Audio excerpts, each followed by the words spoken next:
गोधनी येथील जलशुद्धीकरण केंद्रातून क्लोरीन गॅस गळती होऊन 3 दिवसही उलटत नाही. तोच गुरुवारी शंकरपूर येथील जलशुद्धीकरण केंद्रातही क्लोरीन गळतीची घटना घडली.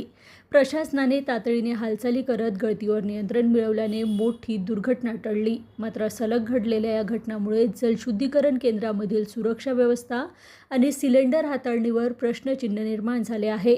गुरुवारी सायंकाळी 4:30च्या सुमारास बेसा अग्निशमन विभागाला शंकरपूर जलशुद्धीकरण केंद्रातून क्लोरीन गॅस गळती होत असल्याचा कॉल प्राप्त झाला. अग्निशमन दलाने घटनास्थळी पोहोचून परिस्थिती नियंत्रणात आणण्यासाठी उपाययोजना सुरू केल्या. गळती होत असलेले सिलेंडर सुरक्षितरित्या बाजूला करण्यात आले. जेसीबीच्या मदतीने सिलेंडर खुल्या जागेत लटकवून ठेवण्यात आले. दरम्यान OCW आणि पेसोच्या तज्ज्ञ पथकाला घटनास्थळी पाचारण करण्यात आले.